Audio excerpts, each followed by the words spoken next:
A soldier returns in the middle of the night after a long series of missions, only to suddenly hear his daughter's piercing scream coming from inside the house. When he rushes into the room and sees the scene before him, it leaves him frozen in shock. Nearly 3 months. Nearly 3 months since the last time James Whitmore held his daughter in his arms. 3 months stationed in special training on the West Coast. No letters, no photos, only one single objective: finish the mission and return to his child. His backpack, soaked through, thudded against his back as he stepped down from the vehicle. His left hand gripped the strap tightly while his right hand gently turned the spare key he still kept hidden beneath the porch light. The door opened quietly, but what hit his nose first made him jolt. The smell of artificial air freshener lavender mixed with lemon, the kind he never used in his house. James paused at the threshold, his eyes quickly scanning the living room. Something wasn't right. "James?" Diane's voice drifted in from the kitchen, sounding surprised but not exactly unsettled. She stepped out, wiping her hands on her apron, a smile forming on her lips that never quite reached her eyes. "You're home early? I didn't think you'd be back today." James set his backpack down near the door, his gaze never leaving the face of his second wife, the woman he met 2 years after his first wife died in a car accident. Diane was nearly 10 years younger than him and had once worked at a small cafe near the military base. They married after 8 months of knowing each other, partly because Emily needed a woman in the house, and partly because James believed at the time that he was ready to begin again. "Got leave early," James replied shortly, his voice low. "So I came back without notice." Diane nodded, smiling faintly. "Emily's going to be so happy when she knows her dad's home." "Where is she?" James asked, his eyes sweeping the room once more. There was no sign that a 6-year-old had been running around there that day. No tiny sneakers tossed carelessly by the door, no familiar stuffed animal draped over the couch. Everything was too clean, too orderly, too still. "She's already asleep," Diane said, turning away, her voice even, as though reciting a line she had memorized. "She played a lot today and got tired." James didn't respond. Something inside him was sounding an alarm. Instead of stopping to ask more questions, he moved slowly toward the stairs, one step at a time, listening closely to every sound. James stopped at the second-floor landing. Emily's bedroom light was completely off. The door was shut tight. Then suddenly, a scream tore through the silence. "Dad! Dad!" James's heart seemed to stop. Without thinking, he lunged forward, wrenching the doorknob hard. It was locked. Instinctively, James stepped back half a pace, threw all his weight into his shoulder, and slammed into the door. The door burst open with a thunderous crack. Hallway light spilled into the dark room, and in that instant, James froze at the sight before him. Emily was curled up in the corner beside her small bed. Her nightgown was wrinkled, her hair tangled, her face streaked with tears. A faint red mark was visible on her left cheek. Diane stood less than 2 steps away from the child, still holding a small pillow, her eyes wide as she stared at James' fear mixed with anger. In that moment of silence, no one spoke, no one moved. There was only Emily's ragged breathing, short, rapid gasps, like a small animal that had just escaped a nightmare. James stepped forward, slowly but firmly. He dropped to a crouch beside Emily, reaching out gently, as though afraid of touching something fragile. When his hand rested on her shoulder, Emily flinched and drew back. But when she realized it was her father, something changed in her eyes once filled with terror. Hope flickered. Then, in a weak voice, she said, "They didn't give me food." Before James could fully process the words, Diane cut in. "She's very naughty," Diane said, her voice trembling as she tried to keep it steady. Running around the room, slipped and fell, then started screaming. "I was just about to put her back to sleep." James didn't look at her. He looked only at his daughter. He gently pulled Emily closer, his hand checking the back of her neck.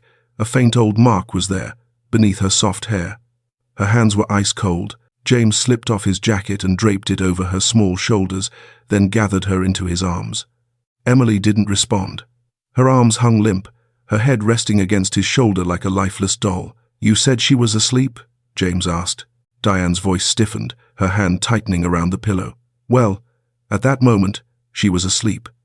A tear slid down Emily's cheek and fell onto James's collar. He lifted her up, stood, and turned to leave the room. Ricky and Mrs. Susan, Diane's brother and mother, had appeared at the end of the staircase, their faces curious, but neither dared to ask a question. James walked straight down, each step firm, Emily held tightly in his arms. He passed Diane, she stood in his way but didn't dare stop him. James looked into Diane's eyes, then at Ricky, then at Mrs. Susan. And in that moment, he understood he had been wrong. The greatest mistake of his life was leaving his daughter alone in this house, with the people he believed would protect her. The night felt endless. James sat beside the sofa, his back against the wall, his eyes never leaving Emily's small face. At some point she had fallen fast asleep in his arms, her head resting against his shoulder, her breathing steady, but every so often she would startle, as if even in sleep, fear still clung to her. Each time Emily flinched, James gently laid his hand on her hair, stroking it as if to soothe a small, lost soul. "Dad's here," he whispered. His voice meant only for himself. "I'm not going anywhere." As dawn began to break, James carefully laid Emily down on the sofa, pulled the blanket up to her chin, and stepped into the kitchen. His hand trembled slightly as he poured water into the kettle, not from the cold, but from a rage boiling inside him, unlike anything he had ever known. But he couldn't let it erupt. Not now. Emily needed him calm. James sat back down and gently placed his hand on Emily's forehead, checking her temperature. Normal. But when his fingers moved to her small wrist, he stopped. A faint bruise, bluish-purple, fading into yellow signs of an older injury. He carefully turned her hand over and checked the other wrist. The same. Slowly, he eased down the collar of her nightgown just a little. Right below the nape of her neck, near the hairline, was a small, round, faded mark, like an old fingernail imprint. James's heart tightened. These were not injuries from a simple fall. These were marks left over time, repeated again and again. During the months he had been gone, Emily had faced a storm no one had seen. He sat still for several seconds, forcing himself to breathe evenly. Diane had changed clothes at some point, her hair tied up neatly, a spotless white apron around her waist. Ricky sat at the table eating cereal, one leg propped on the opposite chair, looking carefree, as if nothing had happened the night before. Mrs. Susan poured coffee, glanced at James, and smiled a polite smile, like one given to a neighbor. "Good morning," Mrs. Susan said cheerfully. "Would you like some coffee, James?"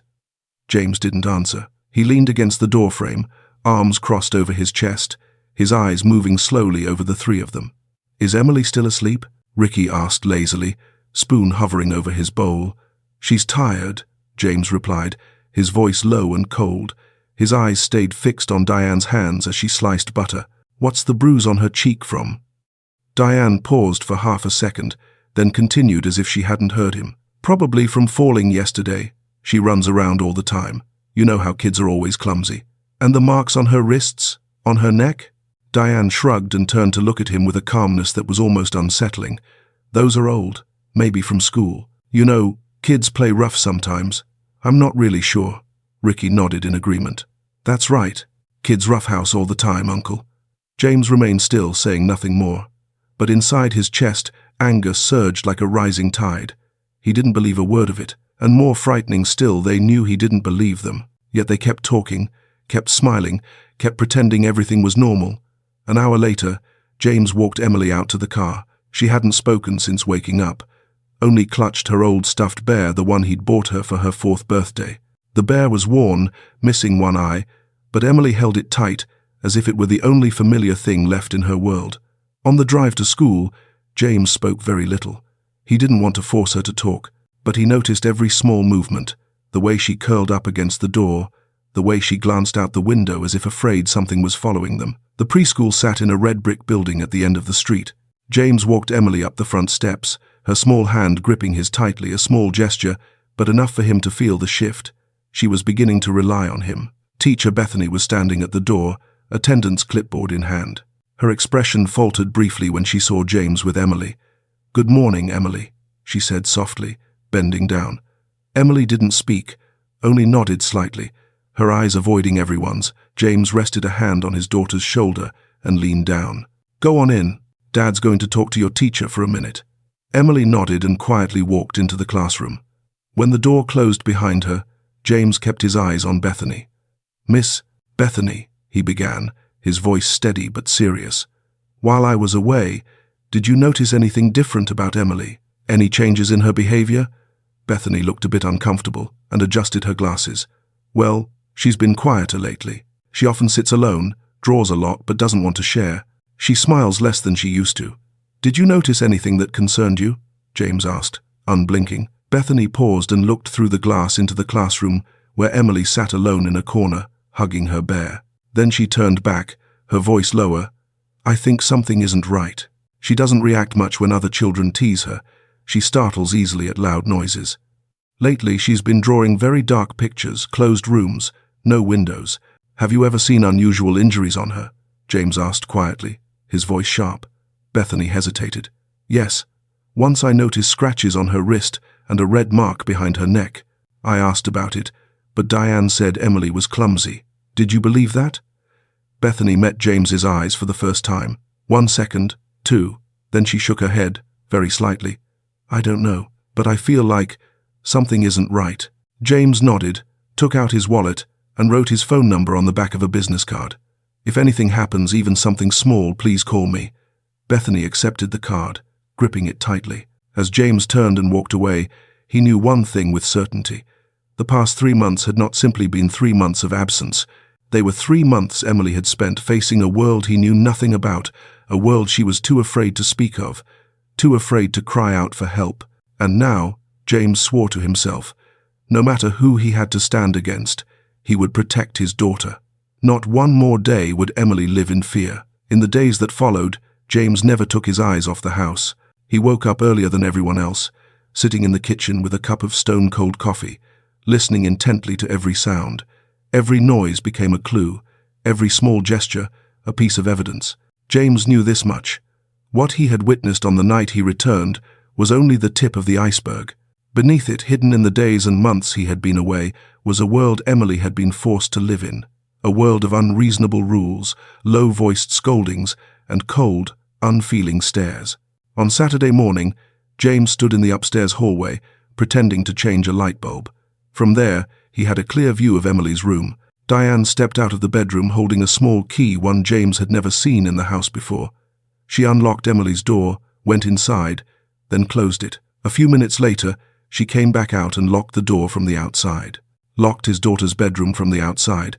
James stood frozen, gripping the screwdriver in his hand. But he couldn't go downstairs yet. Not now. He needed more. He needed clearer proof. That afternoon, James stayed home under the excuse of taking time off to handle personal matters.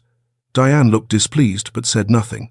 Mrs. Susan cooked in the kitchen. Ricky sat watching television, his feet up on the table. When lunchtime came, James noticed that Diane brought only 2 plates to the dining table, one for Mrs. Susan and one for Ricky. There was no plate for Emily. "Where's Emily?" James asked calmly, though his eyes were sharp. "She's not hungry," Diane replied quickly, avoiding his gaze. "She ate a lot this morning." James stood up and went straight upstairs. He opened Emily's bedroom door, luckily. It wasn't locked this time. Inside, Emily was sitting curled up on the bed, clutching her bear, her eyes red and swollen. On the desk, there wasn't a single piece of food, not even a glass of water. "Are you hungry?" James asked gently. Emily hesitated, then gave a tiny nod. James bent down and pulled her into his arms. "Dad will make you something to eat. Wait here for just a minute, okay?" When he went back down to the kitchen, Diane was already standing there, hands on her hips, her face tense. "What do you think you're doing?" she asked sharply. "Making food for my daughter," James replied, opening the refrigerator. "Unless you have a problem with that." Diane didn't answer, but her glare could have burned a hole through him. That night, James lay on the downstairs sofa, his eyes closed but his ears fully alert. Everything seemed quiet, until a sound came from upstairs, a door opening, footsteps, then a voice, Diane's voice, low but filled with anger. "What are you doing?" "Spilling water all over the floor." James opened his eyes and sat up. Without hesitation, he moved quietly up the stairs, step by step, careful not to make a sound. Emily's bedroom door was ajar. Light spilled out into the hallway. James stopped at the threshold and looked inside. Emily stood in the corner of the room, clutching her bear, her head bowed. In front of her was a small puddle of water. The glass had clearly fallen to the floor.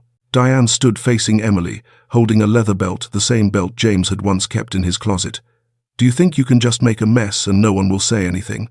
Diane snapped, her voice cutting like a whip. How many times have I told you? Emily said nothing. She trembled, tears streaming down her face. And in that moment when Diane raised her hand, James stepped into the room. That's enough. His voice cracked through the silence like thunder. Diane spun around, eyes wide. Ricky and Mrs. Susan rushed out of their rooms and stood in the doorway, stunned. James moved forward and placed himself between Diane and Emily. He didn't shout. He simply stood there, his gaze icy, his voice low and deliberate. Put it down. Diane tightened her grip on the belt, her face flushed. You have no right to interfere with how I discipline my child. She needs discipline. Discipline? James repeated, each word sharp as a blade. You call locking her room from the outside, starving her, and raising your hand to her discipline?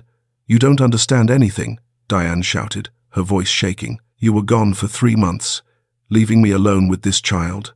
Do you have any idea what I've had to put up with? So this is her fault.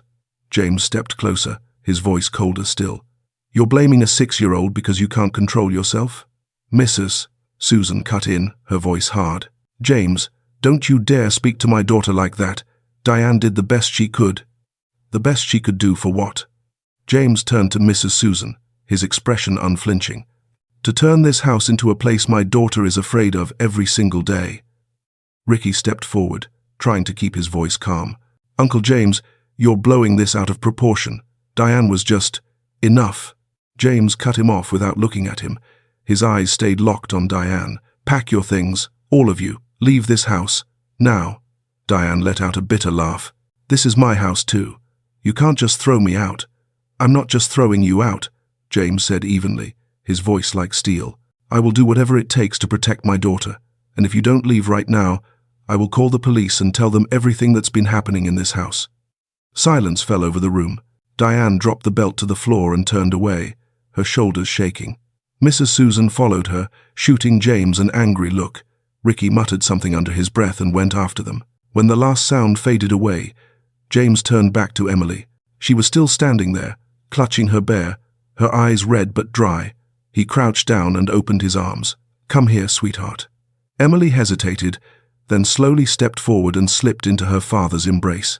This time, she held on tight, a fierce, desperate hug, as if afraid he might disappear. I promise, James whispered into her hair. From now on, no one will ever hurt you again. I'm here, and I'm not going anywhere. That night, Emily slept in her own room, but the door was wide open, the hallway light was on, and James sat just outside, his back against the wall, keeping watch over her sleep until dawn broke. The next morning, James took Emily to the children's hospital downtown. She sat quietly in the passenger seat, her arms wrapped around her stuffed bear, eyes fixed on the building sliding past the window. No questions, no complaints, just sitting there like a small shadow, already accustomed to silence. The clinic smelled of antiseptic mixed with peppermint candy. Colorful cartoon pictures hung on the walls, but Emily didn't look at them. Dr. Carter, a middle-aged woman with silver hair and kind eyes, entered the room and smiled at Emily. Hello there. What's your name? She asked gently. Emily didn't answer. She just stared at the floor. James placed a hand on his daughter's shoulder. Her name is Emily. My daughter is a little shy. Dr. Carter nodded with understanding and didn't push. Emily, I'm just going to check you over, sweetheart. It won't hurt. You're safe here. The examination lasted nearly an hour. The doctor examined every bruise, every red mark on Emily's body, the ones James had already noticed, and others he had never known were there. Each time the doctor asked, Do you remember how you got this one? Emily only shook her head, saying nothing. When it was over, Dr. Carter asked James to step outside, leaving Emily in the room with a nurse. She closed the door, her expression serious. Mr. Whitmore, she began quietly, Emily shows several clear signs. These bruises are not consistent with ordinary falls. She also shows signs of mild malnutrition. She hasn't been eating enough over an extended period. And more concerning is the level of psychological stress. She recoils when someone raises a hand. That's a reaction we see in children who have been through prolonged distress. James felt a sharp pain in his chest. Can you write a medical report? I will, Doctor, Carter replied, and I strongly recommend that you contact a lawyer. What I've seen here needs to be addressed properly, from a legal standpoint. That afternoon, James sat in the office of Attorney Wilson Carter, A man in his 50s with a neatly trimmed beard and sharp eyes. He read through the medical report, his face unreadable, though his jaw tightened. "Mr. Whitmore," Wilson said, setting the papers down, "I'll be honest with you. What's in this report is significant evidence. But to move forward and secure full custody, we'll need one more thing: Emily's statement." "Her statement?" James frowned. "She's only 6. "I understand," Wilson nodded. "But if Emily can describe even partially what happened, it becomes the strongest evidence we can have. The court needs to hear it from the child herself." James fell silent, staring out the window. He knew what that meant, asking Emily to revisit the most painful months of her life, to reopen wounds that hadn't yet begun to heal. "But don't force her," Wilson added, as if reading James's thoughts. "Let her speak when she's ready. I'll handle the legal preparations. All you need to do is be there for her." In the days that followed, James did everything he could to create the safest space possible for Emily. He cooked her favorite meals, read to her every night, let her draw whenever she wanted. But he didn't ask questions. He didn't push. He waited. On the 5th night, rain poured down. The drops struck the windows like invisible fingers knocking insistently. James was sitting in the living room, reading, when he heard small footsteps on the stairs. Emily came down holding her bear, her eyes red. She stopped at the bottom step, looked at James, and spoke softly. "Dad." James set the book aside and stood up at once. "What is it, sweetheart? Did you have a bad dream?" Emily shook her head, then walked over and sat beside him on the sofa. They sat in silence for a few minutes, the rain tapping steadily outside. Then Emily spoke, her voice trembling. "Dad, I'm scared." "Scared of what?" James turned toward her and placed his hand over hers. "I'm scared that Mummy Diane will come back." James felt his heart tighten. "She's not coming back, sweetheart. I promise." Emily lowered her head, tears beginning to fall. "But Mummy Diane told me if I told anyone she would make things worse for me." "Told them what, honey?" James asked softly, hardly daring to breathe. Emily was quiet for a moment. Then, word by word, her voice barely louder than a whisper, "Mummy Diane was very angry with me. She said I was a burden. She didn't let me eat when I didn't listen. She locked me in my room. Sometimes she raised her hand at me. She told me I had to stay quiet. I wasn't allowed to tell you." Each word was like salt rubbed into James's heart, deepening the pain. Tears welled up in his eyes, but he didn't wipe them away. He knelt in front of Emily and took her small hands in his. "Listen to me," James said, his voice breaking. "None of this is your fault, not even a little. Mummy Diane was wrong, and I'm sorry, so sorry for leaving you alone, for not knowing what you were going through." Emily sobbed and clung to him. "I don't want you to go away again. I'm really scared." James held her close, one hand stroking her hair, his voice a whisper. "I'm not going anywhere. I'm here. And from now on, no one at all is ever allowed to hurt you again. I promise I will protect you." They sat there together, holding each other in the middle of the rainy night, under the soft yellow glow of the living room light. There were no more words. Only Emily's quiet crying, not the cry of despair, but the cry of release. For the first time in months, Emily had spoken the truth, and for the first time, she felt that she was no longer alone. James knew this was only the beginning. The road ahead would be long, with many wounds still needing to heal. But tonight, in her father's arms, Emily had found something she thought she had lost, the belief that someone would stand by her side, no matter what. Dr. Lorraine's office was tucked into the corner of an old building, with large windows overlooking a quiet, green garden. Emily stepped inside, gripping James's hand tightly, her eyes fixed on the floor. Dr. Lorraine, a woman in her 40s with neatly tied brown hair and a warm smile, did not rush toward her. She simply sat down in a chair at a comfortable distance and spoke gently. "Hello, Emily. I'm Lorraine. You can call me Miss Lorraine, or just Lorraine if you like. Here, you're free to do anything you want." Emily didn't answer. She stood silently beside her father. James bent down and whispered, "Why don't you try sitting down and playing for a bit? I'll be right here, next to you." Emily hesitated, then slowly walked over to the small table in the center of the room, covered with colored pencils, drawing paper, modeling clay, and small toys. She sat down, still clutching her stuffed bear, not touching anything else. "Do you like to draw?" Lorraine asked softly. I have lots of colors here. You can draw whatever you want. Emily looked up at Lorraine, then back down again. After a long moment of silence, she reached for a blank sheet of paper and a black crayon. During the first session, Emily only drew. She didn't speak. The drawing was dense with black lines, a room with no windows, 4 thick walls, and a small figure curled up in the corner. There were no other colors, just black. Lorraine didn't comment. She simply observed quietly, making gentle notes.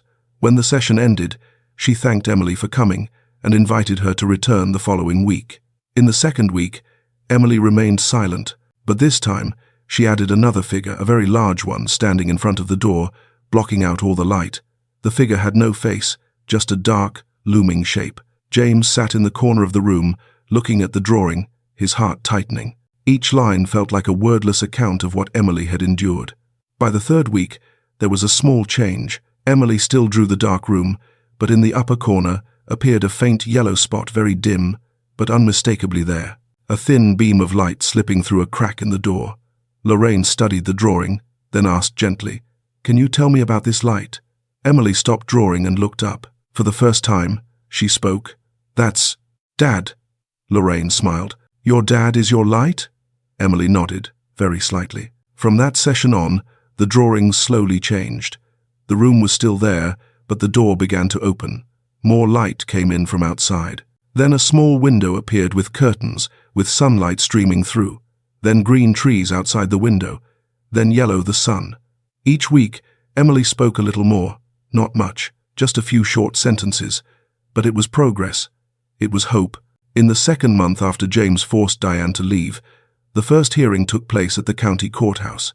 James wore a black suit and sat beside Attorney Wilson in the small courtroom. Across from them sat Diane with her lawyer, a middle-aged man with a stern face. Diane wore a white blouse, her hair neatly tied back, light makeup carefully applied, trying to project a composed image. The judge, a grey-haired woman, opened the file, adjusted her glasses, and began. Attorney Wilson stood and presented the evidence in a clear, methodical manner. The medical report from Dr. Carter, the psychological notes from Dr. Lorraine, testimony from Teacher Bethany, and photographs documenting the injuries on Emily's body. "Your Honor," Wilson said steadily, "this evidence clearly shows that during the 3 months Mr. Whitmore was absent, Emily was subjected to an unsafe environment. She was deprived of food, locked in her room, and exposed to conduct that caused both physical and psychological harm." Diane's attorney objected. "Your Honor, my client denies all allegations. Miss Diane Lambert cared for Emily diligently while Mr. Whitmore neglected his family due to work obligations. The child's injuries could have resulted from everyday accidents." The judge reviewed the file, then asked, "What is the psychologist's assessment of the child's condition?" Wilson replied, "Dr. Lorraine confirms that Emily exhibits signs of prolonged stress, fear of unfamiliar adults, and social withdrawal. These are classic indicators of a child who has endured significant trauma." The judge nodded, paused for a moment, then announced her decision. "Based on the evidence presented, the court hereby temporarily suspends Miss Diane Lambert's visitation and caregiving rights regarding Emily Whitmore. Mr. James Whitmore is granted temporary full custody until the formal trial. The next hearing will take place in 2 months." Diane stood abruptly, her face pale. "Your Honor, this is unfair." Silence, the judge cut her off. "The court's decision stands." As James walked out of the courthouse, he felt as though a heavy weight had been lifted. Not completely, the road ahead was still long, but at least now, Emily was protected by the law, acknowledged as a child who needed safety. That afternoon, as James picked Emily up from school, she asked quietly, "Where did you go this morning, Dad?" James pulled the car over and turned to her. "I went to talk to some people to make sure you're safe. And you know what? From now on, no one can hurt you anymore." Emily looked at him, her eyes brightening just a little. "Really, Dad? Really?" James smiled. "I promise." For the first time in many months, Emily smiled too, a small, shy smile, but enough for James to know that the light was beginning to return to his daughter's life. That night, Emily drew a new picture, no dark room anymore. Instead, there was a house with wide-open windows, sunlight pouring in, and 2 figures sitting together beneath a tree. It was a father and a daughter. It was hope. Mornings in the small house began to change. The heavy silence was gone. In its place came the soft sizzle of a pan from the kitchen, the warm smell of toasted bread drifting through the air, and James humming an old tune under his breath, a song he used to sing to his wife before she passed away. Emily woke up and sat up in bed, no longer jolting awake or scanning the room with frightened eyes. She pushed the blanket aside, slipped her feet into her rabbit-shaped slippers, and padded down the stairs. "Dad?" she called softly. "Yes, sweetheart. You're up?" James turned around, a spoon in his hand as he stirred the milk. "I'm warming your milk, just the right temperature, the way you like it." Emily walked into the kitchen and climbed onto the tall chair, her legs dangling freely. James set the glass of milk in front of her, along with a plate of peanut butter toast, Emily's favorite. "Eat, slowly. No one's going to take it from you." Emily lifted the glass, took a small sip, then looked up at her father and smiled a small smile, but enough to make James feel that everything had been worth it. Over the past days, James had learned many things he never thought he would need to know. He learned how to warm milk to the perfect temperature, not too hot, not too cold, just warm enough for Emily to drink comfortably. He learned how to toast bread until it was just crisp, without burning the edges. He learned how to braid hair awkwardly at first, crooked and uneven, but Emily still laughed and said, "Dad, it's really pretty." Every morning, James drove Emily to school in his pickup truck. On the way, they played little games counting trees or guessing whether it would rain that day. Simple games, but ones that made Emily feel safe. "Dad, I think it's going to be sunny today," Emily said, pointing up at the blue sky. "How do you know?" James asked with a smile. "Because the sun is smiling," Emily replied seriously. James laughed out loud, a deep, genuine laugh from somewhere far inside, a laugh he thought he had forgotten how to make. In the afternoons, after picking Emily up from school, James didn't turn on the TV or leave her to play alone. Instead, the two of them sat at the dining table, spread out drawing paper, and colored together. "What do you want to draw today?" James asked as he opened the box of crayons. Emily thought for a moment, then said, "I want to draw a garden." "A garden?" James nodded. "All right. What do you want in your garden?" "Apple trees, flowers, and a swing," Emily listed, her eyes lighting up. They began drawing together, not separately, but on one large sheet of paper. James drew tall trees. Emily added small flowers. James drew the swing. Emily drew a little girl sitting on it, smiling, her hair blowing in the wind. "That's you, isn't it?" James asked, pointing to the girl in the picture. Emily nodded. "Yes, and this is Dad."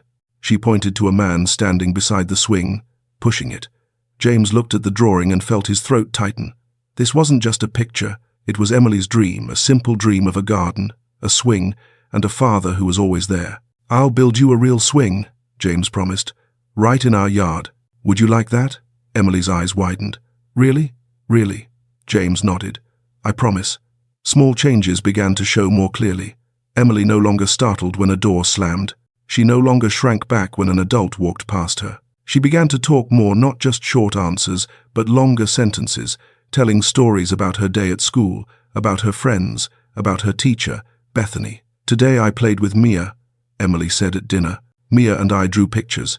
Mia drew a cat, and I drew my house." "Your house?" James asked, curious. "What did it look like?" "It has big windows, bright lights, and Dad standing at the door," Emily said, smiling. James set his chopsticks down and looked at her. "I'm very proud of you." Emily lowered her head, her cheeks turning pink. "I'm proud of you too." That evening, after reading Emily a bedtime story, James sat by her bed and gently brushed her hair. She was fast asleep, breathing evenly, her face relaxed, no longer marked by the tension and worry that used to linger there. James looked at her, his heart full in a way he could hardly describe. He realized that in all his years as a soldier, he had fought on many battlefields and faced many challenges, but none had been greater than learning how to be a father, learning patience, learning how to listen, learning how to love without conditions. Staying wasn't just about being present, it was about showing up every day, even when tired, even when it was hard. It was waking up each morning and deciding that today he would do better. It was looking into his daughter's eyes and saying, "I'm not going anywhere." James leaned down and kissed Emily gently on the forehead. "I love you," he whispered. And in her sleep, Emily smiled as if she had heard him. The days that followed continued to pass, no longer heavy as before. Each morning was a new beginning. Each afternoon was time for drawing and storytelling. Each evening was when Emily was read to, lulled to sleep by her father's gentle voice. And in those moments, James understood something clearly. Sometimes the greatest miracles aren't grand or dramatic, but simple things: a warm glass of milk, a drawing made together, a smile before sleep. They were small steps, but those small steps were leading Emily and James to a place they never thought they could reach, a place called home, where there is love, safety, and each other. On the morning of the final court hearing, the sky was overcast, as if waiting for a storm. James had been awake since 5 o'clock, unable to sleep. He sat on the sofa, staring out the window, his hand wrapped tightly around a cup of cold coffee. At 7, Emily came down the stairs wearing the light blue dress James had bought her, the one with tiny flowers printed on it.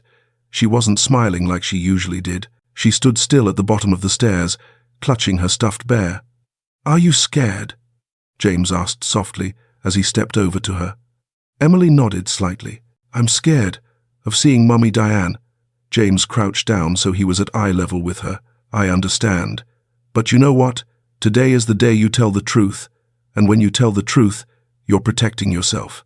I'll be right beside you. Miss, Lorraine will be there too. You're not alone." Emily looked into her father's eyes, then nodded gently. "I'll try. That's my brave girl," James said, pulling her into his arms. The county courthouse stood in the center of the city, an old building with tall stone columns and heavy wooden doors. James led Emily inside, with Dr. Lorraine walking beside them, her hand resting lightly on Emily's shoulder. "Remember," Lorraine said softly to Emily, "when you talk to the judge, you only need to tell what you remember. It doesn't have to be perfect. Just be honest." Emily nodded, her hand gripping her father's tightly. The courtroom wasn't large, but it was enough to make Emily feel small. The judge sat high on the bench and tapped her gavel lightly to open the session. Attorney Wilson sat at the table with a stack of files. Across from them sat Diane and her lawyer. Diane wore a grey suit, her hair pulled neatly back, her face expressionless. When Emily entered the courtroom, Diane looked over just a brief glance, but it was enough to make Emily stop short, her hand tightening around her father's. "You can do this," James whispered. "I believe in you." Emily took a deep breath and kept walking. Attorney Wilson presented the evidence first: medical reports, psychological evaluations, testimony from Teacher Bethany, and photographs of Emily's injuries. Each piece of evidence was displayed on a large screen, clear, undeniable. "Your Honor," Wilson said steadily, "this evidence shows that Emily endured an extremely difficult period. She was deprived of food, locked in her room, repeatedly yelled at, and threatened. These were not random accidents, but a deliberate pattern of behavior." Diane's lawyer stood to respond. "Your Honor, my client admits that there were moments when she lost her temper due to the stress of caring for a child while her husband was absent. However, she had no intention of causing harm." "Intent is not the issue," the judge replied coldly. "Actions are what this court must consider." Then the judge turned to Emily, her voice softening.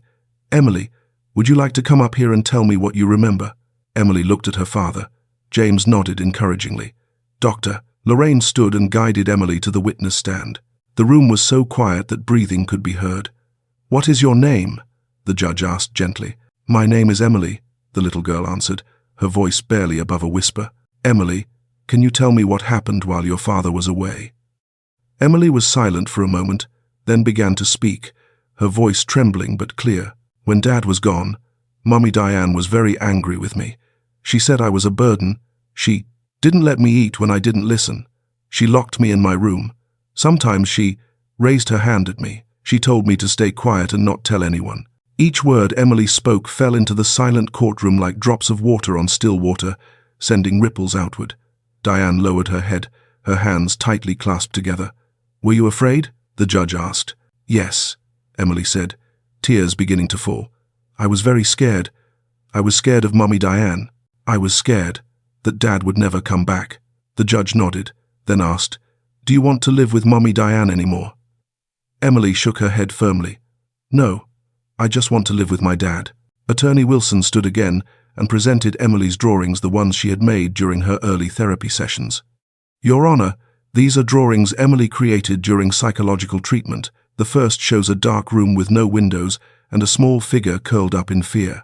The second shows a large, frightening figure blocking the door. This is how a 6-year-old child expressed the fear she endured. The judge studied the drawings, her expression grave. Diane's lawyer made one final attempt. "Your Honor, my client wishes to speak." Diane stood, her voice shaking. "Your Honor, I'm sorry. I admit I lost control. I was stressed and overwhelmed, and I was wrong.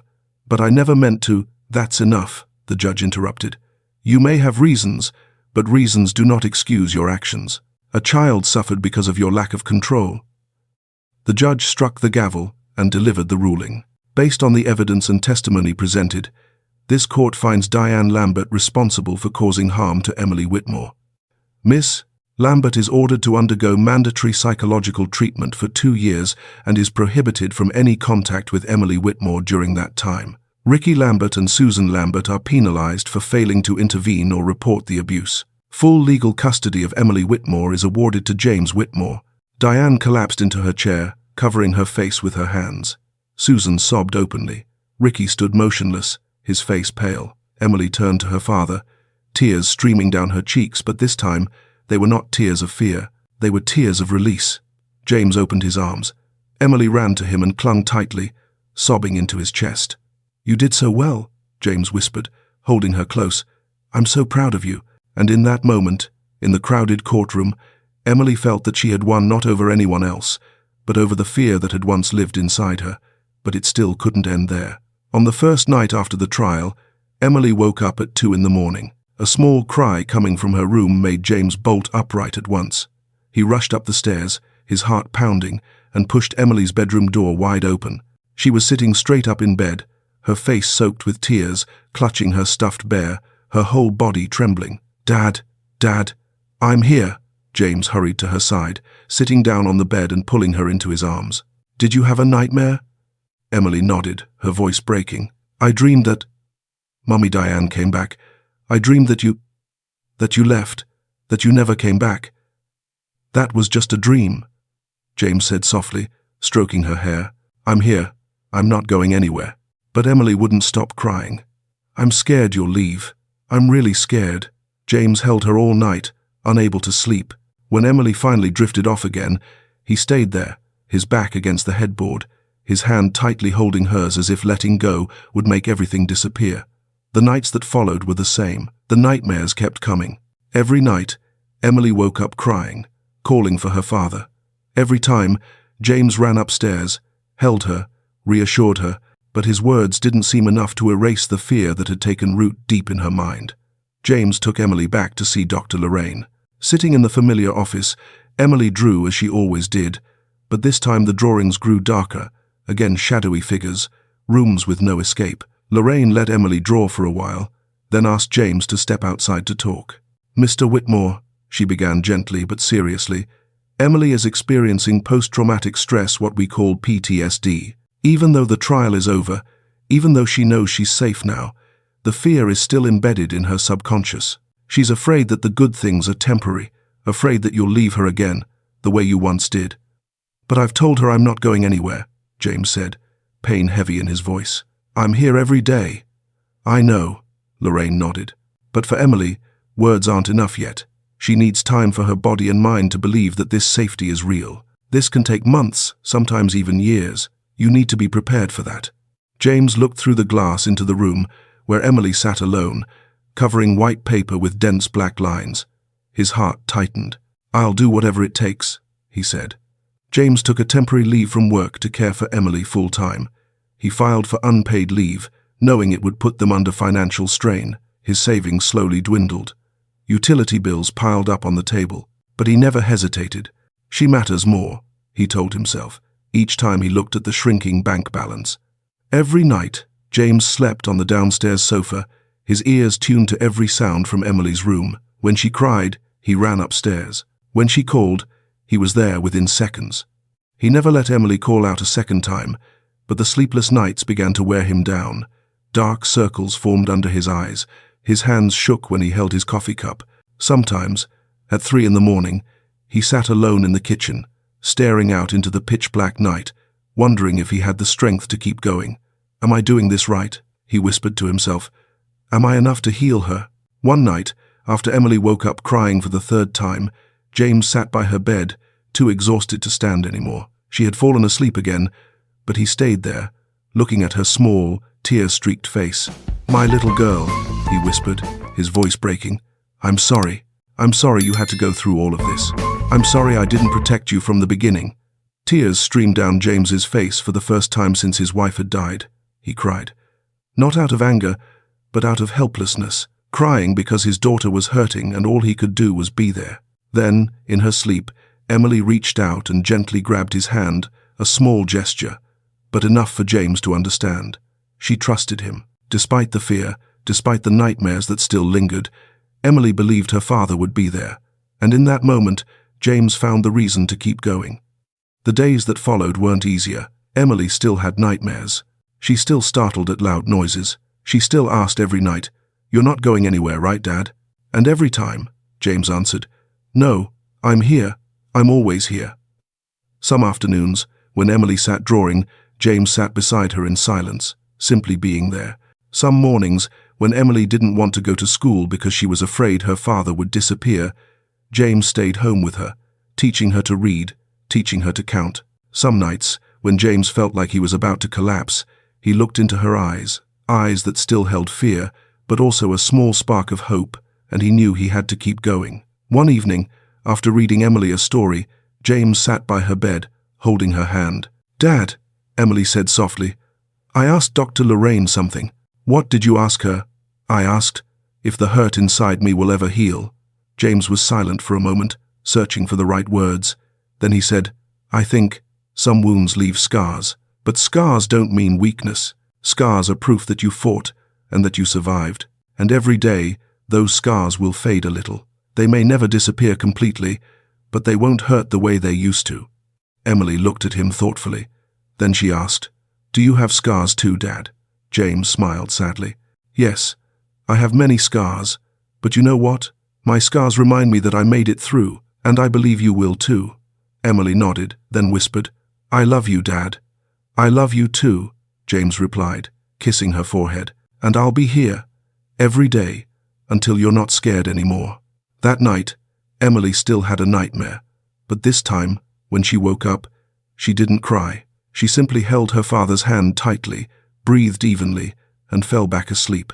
And James knew this was only the beginning. The road to healing was still long, but they were walking it one step at a time. Together, spring arrived, bringing warm sunlight and the sound of birds singing in the trees.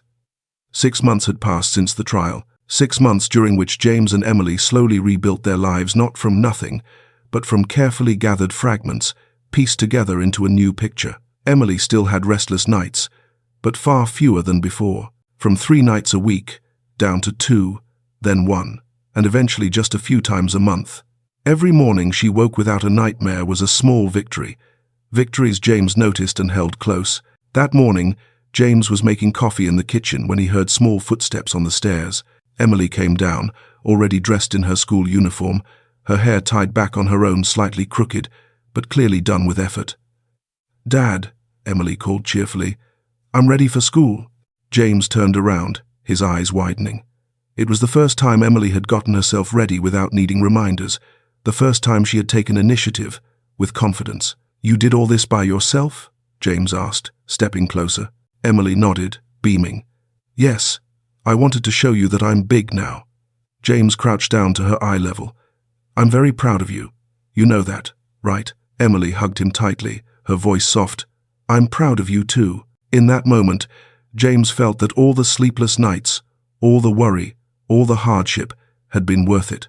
His daughter was growing, becoming stronger with each passing day. James found a new job, part-time work with a local security company. It didn't pay as much as before, but it was flexible. He could take Emily to school, pick her up in the afternoons, and be home whenever she needed him. "Money can be earned again," he told an old friend, who asked why he didn't return to the military. "But time with my daughter can't." In the afternoons, James and Emily kept their habit of drawing together. But now, the drawings were different. No more dark rooms, no more frightening figures. Instead, there were houses with wide-open windows filled with sunlight, gardens full of flowers, blue skies with white clouds. "What do you want to draw today?" James asked, opening the box of colored pencils. "I want to draw our house," Emily said, her eyes lighting up. "Our house," James smiled. "All right. What does it look like?" Emily began to draw. A small house with a red-tiled roof, a chimney with a thin curl of smoke, windows with purple curtains. Outside, a garden with 2 apple trees. A swing drawn with dotted lines, the swing James had promised to build, and had built. Beneath the trees 2 figures sat together, one tall, with dark hair, one small, leaning against his shoulder. "This is you and me," Emily explained proudly. "Sitting in our garden." James looked at the picture and felt his throat tighten. "I really love this drawing." "I do too," Emily said, "because this is my real home." One rainy afternoon, James was fixing a leaky faucet in the kitchen when Emily ran in holding a new drawing. She didn't say anything, just climbed onto a chair, grabbed some tape, and stuck the picture onto the refrigerator door, right beside the older drawings. James wiped his hands and walked over. The picture showed 2 people standing in the rain, James holding his jacket over Emily, Emily holding a small umbrella. Puddles lay at their feet, with slanted lines all around to show the wind. But the most striking part was the word written clumsily at the top left of the page. Home, the H written backward, but bold and clear. James stood still, staring at the word. No one had taught Emily how to write it. No one had told her what to call this place. She had written it on her own. "Sweetheart," James said, his voice trembling, "do you know what the word home means?" Emily nodded. "I do. It means a house, a place where I'm loved, a place where Dad is." James crouched down and wrapped his arms around her, unable to speak. Tears streamed down his face, but this time they were not tears of sorrow, but of happiness. "That's right," he whispered into her hair. "This is home. This is where you and I belong." The days continued to pass, each one bringing something small and precious. Emily began playing more with her classmates. She invited her friend Mia over to the house, bringing laughter back into the home for the first time in months. James baked cookies for the girls and sat in the kitchen, listening to their lively chatter from the living room. "Emily is such a sweet girl," Mia's mother said when she came to pick her up. "She's changed so much." "Thank you," James smiled. "She's learning to be stronger every day." One evening before bed, Emily asked, "Dad, can I ask you something?" "You can ask me anything," James said, sitting beside her bed. "Do you think I'm better now?" James thought for a moment, then answered, "I think being better doesn't mean forgetting what happened. It means learning how to live with it, without letting it stop you from moving forward. And you know what? You're doing a wonderful job." Emily smiled and said softly, "I think I'm better now, because I have you." James kissed her forehead. "And I have you. We have each other. That's what matters most." Autumn arrived, yellow leaves falling steadily along the quiet suburban road. A light breeze carried the scent of dry leaves and the gentle warmth of late afternoon sunlight. 1 year had passed since the trial, a year during which James and Emily had rebuilt their lives, one day at a time. The mailbox by the gate usually held nothing but bills and advertisements. But that day, when James opened it, he found a cream-colored envelope, handwritten, no stamp, with only 2 slanted words on the front: Emily Jane. James recognized the handwriting instantly. Diane. He stood still by the gate, the envelope in his hand, his heart unsettled. Part of him wanted to tear it up. Part of him was curious. In the end, he opened it and read. The letter was 3 pages long, the handwriting firm but slightly unsteady. Diane didn't write in the language of formal apology. She wrote about her days in the rehabilitation center, about therapy sessions, about facing herself, something she admitted she had never dared to do before. "I am not asking for forgiveness, because I know I do not deserve it. But I want Emily to know that what I did was my failure, not her fault. If there is another life, I only wish I could still be Emily's mother and make things right. And if she could call me just once, I would spend the rest of my life trying to be worthy of that." James folded the letter and let out a long breath. He didn't know what to do with it. Give it to Emily? Hide it? Tear it up? In the end, he placed it in the nightstand drawer, not to forget it, but to wait for the right time, if such a time ever came. In the days that followed, James didn't mention the letter to Emily. She was now in 2nd grade, had friends, had dreams about the future. Every evening, the 2 of them still drew together, still told stories, still laughed as they always had. But one evening, while James was washing dishes in the kitchen, Emily walked in holding a new drawing. "Dad," she said, "I just finished this picture."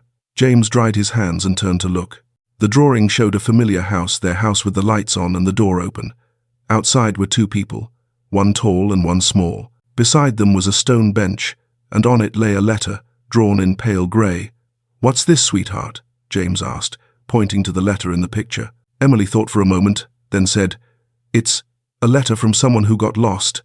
That person wants to come back, but doesn't know if they're allowed to." James fell silent. He didn't know whether Emily was speaking about the letter or if it was just coincidence. "What do you think?" James asked, sitting down beside her. "About that person?" Emily looked at the drawing, thinking carefully. "I think if someone went the wrong way for a while, but wants to come back, then the door should be open, but not right away. You have to wait until both sides are ready." James looked at her, hardly believing these words were coming from a 7-year-old. But Emily had grown not just in body, but in spirit. "I think you're right," James said gently. "But you should also remember not every door needs to open immediately. Some doors need time before they're knocked on again, and some doors, even when opened, don't mean everything goes back to the way it was." Emily nodded, as if she understood. "I know. I'm not in a hurry. I just don't want to carry anger forever." James pulled her into his arms. "I'm very proud of you. You know that? Many adults can't even say what you just did." That night, after reading Emily a bedtime story, James took the letter out again and read it once more. Then he folded it carefully, placed it in a new envelope, and wrote on the front, "When you're ready, Dad will tell you about this." He didn't know when that day would come, maybe in a year, maybe in 5 years, maybe never, but he would leave that decision to Emily when she was old enough, strong enough, ready enough. Before going to bed, Emily stepped out of her room, paused at the doorway, and looked back at her father. "Dad? Yes? Don't lock the door, okay?" James smiled, understanding immediately. "Never. The door stays open." Emily nodded and ran back into her room. The days that followed passed quietly and warmly. James didn't know what the future would bring, whether Diane would truly change someday, whether Emily would choose to open that door or not. But he knew one thing for certain: the choice would belong to Emily, and whatever she chose, he would be there. The story you have just followed is a work of fiction, but it is inspired by real events that have occurred in everyday life. The names of the characters, locations, and certain details have been changed to protect the privacy and safety of those involved. However, the emotions, pain, and healing journey experienced by James and Emily truthfully reflect what thousands of families face every single day. From this story, we can draw several profound lessons about life. First, never remain silent in the face of injustice. If you or someone you know is suffering in an unsafe environment, speak up. There is always someone willing to help, from teachers and doctors to child protection organizations. One phone call, one message, can change an entire life. Second, love and patience have extraordinary healing power. James shows us that a determined, patient father who consistently shows up can help his child overcome even the deepest wounds. Sometimes, simply staying, being there every day, refusing to give up is a miracle in itself. Third, forgiveness does not mean forgetting. It means freeing yourself. Emily teaches us that we can choose not to carry anger while still remembering the lesson. A door may be opened, but only at the right time, in the right way, and when both sides are truly ready. Finally, hope never fades. No matter how long the night, no matter how fierce the storm, morning always comes. James and Emily found the light not because everything became perfect, but because they never gave up on each other. If this story touched your heart, please click the like button to support the channel. Subscribe and turn on notifications so you don't miss other meaningful stories about fatherhood, resilience, and powerful journeys of healing. Every subscription helps us continue sharing inspiring stories that spread love and hope to even more people. Please share this video with your friends and family, because you never know, this story might reach and change the life of someone who desperately needs a spark of hope. It could be a father who feels powerless, a child who needs to be heard, or someone searching for a reason to keep going.